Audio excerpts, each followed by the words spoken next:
Hi everyone. Today we are going to study about pollination. Pollination can be defined as the transfer of pollen grains from the anther to the stigma of a flower. So two structures are important in the process of pollination. Number one, the anther. Number two, the stigma. Pollen grains are formed within the anther and then they move to the stigma of the other flower. So we should study in detail the structure of a flower first. A typical flower consists of four whorls. The outermost whorl of a flower is known as calyx, and the individual units of the calyx are known as sepals. Sepals are green in color, and the function of the sepal is to protect flower when it is in bud stage. The next whorl is known as corolla, and the corolla consists of petals. These petals are brightly colored, and they are meant to attract insects for the process of pollination. Next, third whorl is known as male reproductive part of the flower.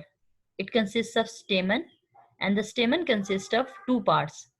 The anther, here you can see brown colored anther, and the filament, green color. So this anther is the structure that gives rise to pollen grain that produces pollens.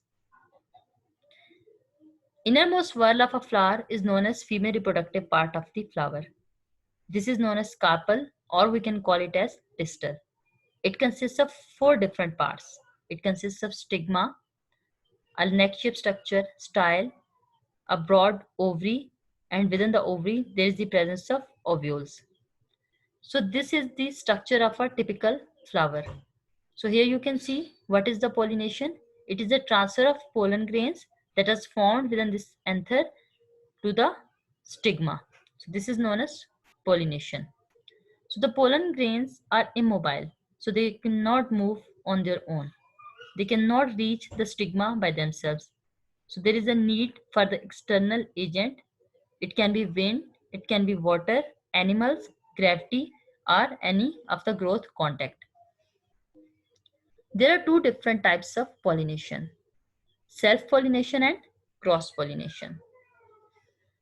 Self-pollination is the transfer of pollen grains from the anther of a flower to the stigma of either the same or genetically similar flower. So whenever the pollen grains are going to transfer from the anther of one flower to the stigma of another flower of, but it must be genetically similar flower, this is known as self-pollination. So it is the transfer of pollen grains from the anther to the stigma of same flower or genetically similar flower. This is known as self-pollination. When we talk about the cross-pollination, it is this transfer of pollen grains from the anther of one flower to the stigma of another flower. So when the pollination is between two different flowers, but these flowers must be of the same kind. These flowers must be of the same species. Then this type of pollination is known as cross-pollination.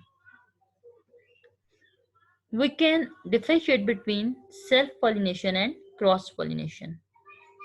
Self-pollination is the transfer of pollens from an anther to a stigma of the same plant, whereas cross-pollination is the transfer of pollens from the anther to the stigma of a different plant of the same species.